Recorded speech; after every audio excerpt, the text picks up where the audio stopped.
good afternoon. Welcome to my YouTube channel, Pasita Castro Vlogs.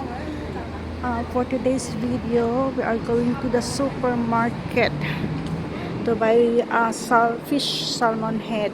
Pero bago po ang lahat, please, pakipindot po ang notification bell para ma-notify po kayo sa aking mga upcoming mga videos. And pa-like, comment, and subscribe na rin po. So, tara na po at mamamalengke tayo ng salmon.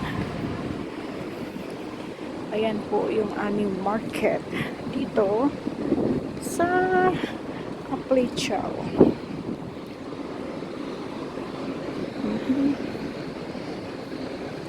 Ito po. We are going to the supermarket. I know everyone see already this market. Salmon fish. Salmon.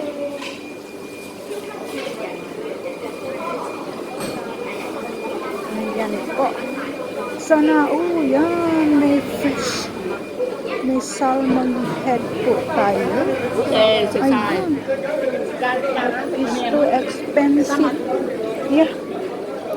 Cuts. Yapon na. Yeah. Half. Ayun po. Kailangan meron po tayong fish head salmon at kinakat po ni ate.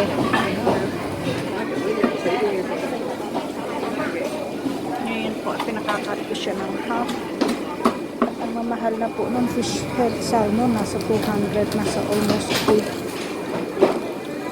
Ano na yan? 40 plus. Almost 200.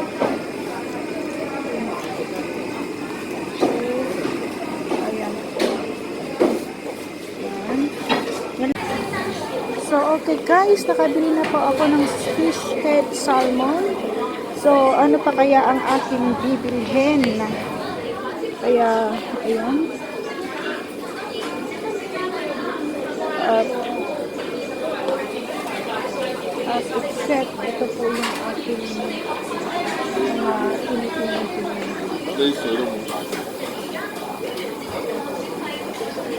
Some lobsters. Okay, some different kind of medyo ako nadulas guys.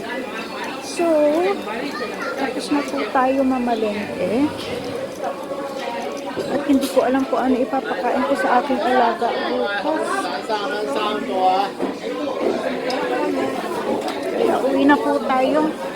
Ito lang naman po ang aking sinadya, ang fish head na salmon. So, hanggang dito na lang po ang ating video. Hanggang sa susunod po na ating upload guys. Maraming salamat. Ayan. Pakita ko nga po muna sa inyo ang aking dadaanan. Okay. Magluluto na lang ako ng ano po yun. Magluluto na lang po ako ng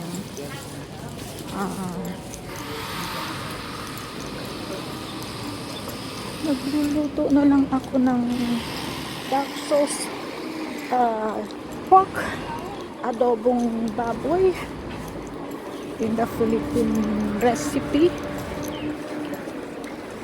Ayan si mga dola. Ayan guys po ang building namin dito. Ganda. Naka-form ng C siya. Ayan. Pataas ng building dito. So okay guys, maraming salamat muli and sana po nag-enjoy kayo sa video ko kahit na papaano para may upload. See you guys. God bless everyone. Bye.